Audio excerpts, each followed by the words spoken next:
Welcome students, this is the part 2 of the chapter Our Changing Earth. In the previous lesson we covered what are lithospheric plates and why these plates are moving. Because of the movement of these plates, there are many changes on the earth's surface. So basically there are two types of forces which are bringing out change on the earth's surface. First is endogenic and second is exogenic. In the previous part, we have already covered our endogenic forces. In this lesson, I am going to teach you what are exogenic forces. Exogenic forces are forces which acts on the surface of the earth. So basically, our landscape continuously degraded because of two types of processes. First is weathering and second is erosion. What is the meaning of both? Let us understand one by one. What is weathering? Weathering is breaking up of rocks on earth's surface. That means breaking up of rocks on earth's surface. In this process, there is no movement or no displacement of rocks. No displacement of rocks.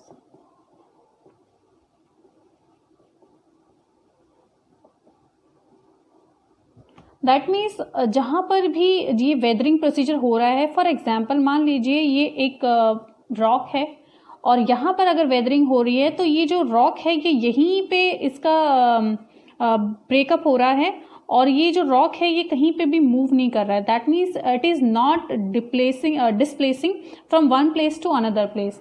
Then what is erosion? So what is erosion? Erosion is wearing away of the land और rock by different agents. That means जो land है या फिर rock है वो एक जगह से दूसरी जगह पर डिस्प्लेस हो रहा है और यहाँ पर जो रॉक है वो डिग्रेड हो रहा है बाय डिफरेंट एजेंट्स. किस टाइप के एजेंट्स की मैं बात कर रही हूँ? हम बात कर रहे हैं for example water, wind, ice. These are the agents which are carrying these degraded rocks from one place to another place. That means in erosion, rock particles are carried by different agents from one place to another. That means in weathering there is no displacement of rocks, but in erosion there is displacement of rocks.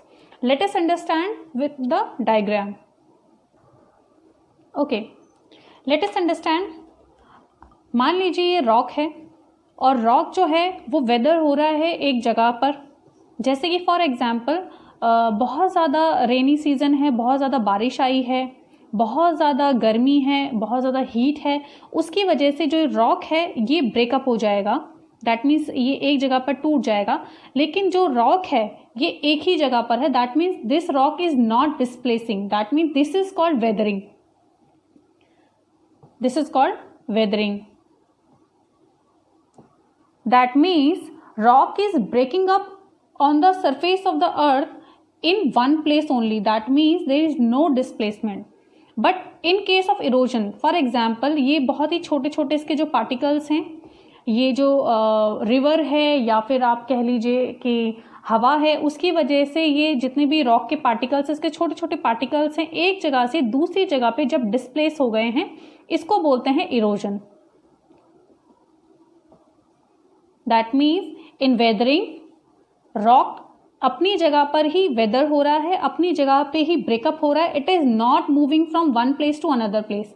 But in case of erosion, this rock, that is the weathered rock and the particles of this rock, because these are degraded so much, these rocks and particles of this rock are moving from one place to another place with the help of wind, with the help of river, with the help of ice. So these are the two processes which are degrading the landscape on the earth continuously. अब जितने भी ये जो rock के जो particles थे जो एक जगह पे से दूसरी जगह पे जो मूव हुए हैं, ये एक जगह जाकर कहीं ना कहीं पर डिपॉजिट होंगे. So that means this procedure, that means this process of erosion and deposition, these are bringing out change on the surface of the earth. That means they are making different landforms on the surface of the earth. So the process of erosion and deposition, these are bringing out different landforms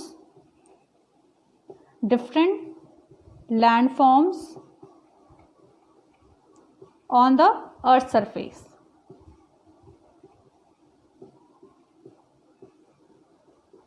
So पहले क्या हुआ, पहले एक जगह पर weathering हुई, that means जो rock है वो एक जगह पर पहले यहाँ पे ब्रेकअप हुआ उसका, देन उसके बाद जो विंड है, रिवर है या आइस है, उसकी हेल्प से जो रॉक पार्टिकल्स हैं एक जगह से दूसरी जगह पे मूव हुए और इस प्रोसीजर को बोला गया इरोजन। यहाँ पर है वेदरिंग, और जहाँ पर ये जो विंड है, यहाँ पर मान लीजिए अगर ये विंड है, अगर यहाँ से एक जगह से दूसरी जगह पे मूव करके इन सैंड पार्टिकल्स को लेके जा रही है और यहाँ पर ये विंड रुक जाती है और यहाँ पर ये जब एक जगह पे जितनी पार्टिकल्स एक जगह जब डिपॉजिट हो गए, इसको बोला है deposition. So this procedure, that is the erosion and deposition, brings different landforms on the earth surface. हमारा नेक्स्ट टॉपिक है major landforms. Because of these erosion and deposition, different landforms are created on the surface of the earth. So our first topic is work of river, that means how river bringing different changes on the earth surface. So कौन कौन से changes ये लेके आते हैं? First we have to understand waterfall. What is waterfall? When river falls from the steep slope or an steep angle over a hard rock, that is called waterfall. Let's say this is the land area. If river is coming like this and this river is falling from the steep area, this is a very steep area, if this river falling from the very steep area over the hard rock, this fall is called waterfall.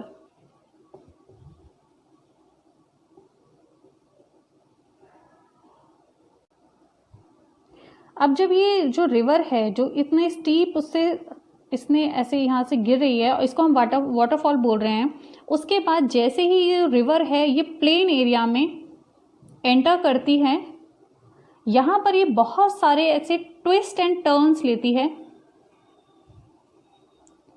जो ये twist and turns जो इसने लिए हैं, इसको हम क्या बोलते हैं? इसको हम बोलते हैं meander. That means large bend of the river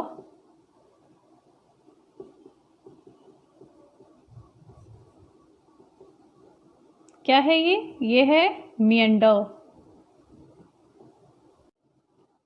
चलिए समझते हैं ऑक्सबो लेक कैसे बनती है। मैंने आपको बताया जैसे ही रिवर जो है वो प्लेन एरिया में जैसे ही एंटर होती है वो बहुत सारी ट्विस्ट एंड टर्न्स लेती है। उन्हीं ट्विस्ट एंड टर्न्स की वजह से एक बहुत ही बड़ा बेंड क्रिएट हो जाता है जिसको हम बोलते हैं meander. So this is meander, that is big loop is called a meander. So what happen is, due to the erosion and deposition, due to the continuous erosion and deposition, in this area there is continuous erosion is happening. That means इस वाले area में continuous erosion हो रहा है क्योंकि यहाँ पर जो रिवर की जो स्पीड है वो बहुत ही ज़्यादा है। लेकिन जो मिएंडर का जो इनसाइड वाला पार्ट है, दैट मीन्स दिस पार्ट, यहाँ पर रिवर की स्पीड बहुत कम है। जैसे ही रिवर की स्पीड डाउन होती है, रिवर की स्पीड कम हो जाती है, तो डिपोजिशन होना शुरू हो जाता है। and over a period of time due to this deposition and erosion along the sides of this meander, a loop, that is the loop of the meander, come closer to each other. That means ये जो loop है meander का, ये जो loop है क्योंकि यहाँ पर continuous deposition हो रहा है, यहाँ पर जब continuous deposition होगा तो जो river है ये एक अपना शॉर्टर रूट ले लेगी. रिवर यहाँ से नहीं फ्लो करेगी, रिवर यहाँ से फ्लो करना स्टार्ट कर देगी. That means now the river is flowing like this. That means ये जो एरिया है ये एकदम रिवर से कट हो जाएगा because of the deposition and erosion.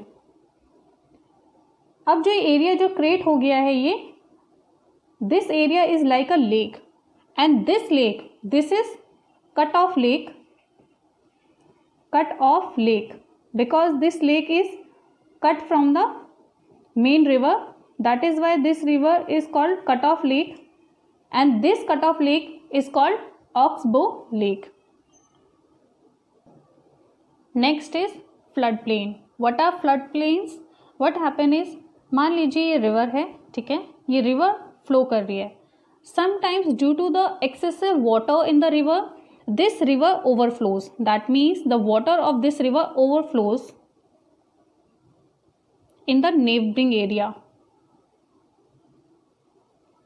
ये रिवर ओवरफ्लो हो गई है, दैट मीन्स यहाँ पूरे एरिया में वाटर हो गया है. Because initially this river is carrying sediments with itself. So ये जो सेडिमेंट्स हैं जो रिवर के साथ आ रहे थे, ये सारे जो सेडिमेंट्स हैं इस वाले एरिया में डिपॉजिट हो जाएंगे.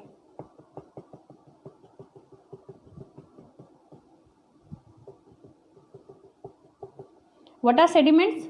Sediments is fine soil and other materials that the river is carrying. River जो भी सॉइल और भी दूसरे तरह के जो मटेरियल अपने साथ कैरी करके ला रही होती है उनको सेडिमेंट्स हम बोलते हैं. तो ये जो नेबरिंग एरिया है, this neighbouring area is covered by these sediments and this sediment create the flood plain area. So this area is called flood plain. This area is created by flooding of the river. Flooding of the river. That is why this area is called floodplain. What are levees? Levees are nothing but the raised bank of the river. That means ये river है और ये जो river है इसके जो banks हैं, that means जो इसके जो किनारे हैं ये थोड़े से ऐसे उठे हुए हैं. दैट मीन्स थोड़े से ऐसे इनकी हाइटेड है.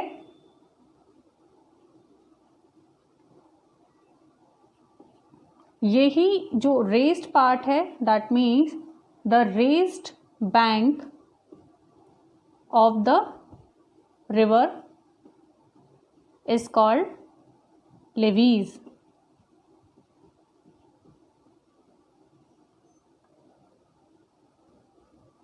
At the mouth of the river created a delta. That means our next work of river is delta. These are created at the mouth of the river.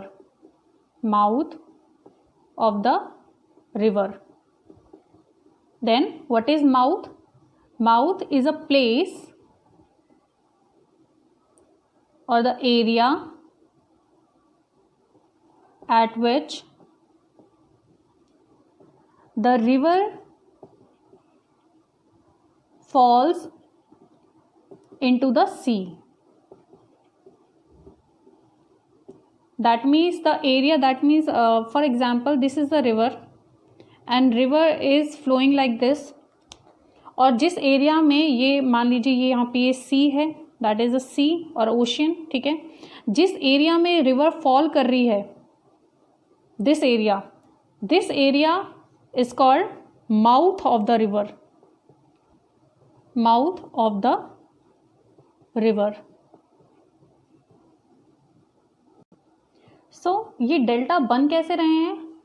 जो रिवर है वो ऐसे करके फ्लो हो रही है, एंड एक टाइम ऐसा आता है जब रिवर की जो स्पीड होती है वो थोड़ी सी स्लो डाउन हो जाती है. जैसे ही रिवर की स्पीड स्लो डाउन होती है, ये अपने आसपास सेडिमेंट्स डिपॉजिट करने लगती है. जैसे ही सेडिमेंट से डिपॉजिट करने लगेगी, जो रिवर है वो बाइफरकेट हो जाएगी. यहाँ से फॉर एग्जाम्पल रिवर बाइफरकेट हो गई है, और these bifurcated rivers are called distributaries of the main river. Distributary is nothing but the breaking up of the main river. So, and in this area, these are the sediments. Sediments are fine soil and other materials brought by the river. All these are sediments, and these are that is the black portion is the river, bifurcation of the river. So जब ये river bifurcate हो गई है, यहाँ पर different mouth बनेंगे इसके, because ये अलग अलग एरिया में मेन जो सी है, फॉर एग्जांपल ये सी है, यहाँ पर ये गिर रही है, तो ये जो सी वाला जो एरिया है यहाँ पर, ये जैसे ही ये रिवर है इसका जो माउथ है ये यहाँ पर. सो ये जो शेप है, this shape is like a delta, that is why this is called delta. So the work of river is over now. The work of sea and ice and the wind we will do in the next class. Till then, take care. Goodbye.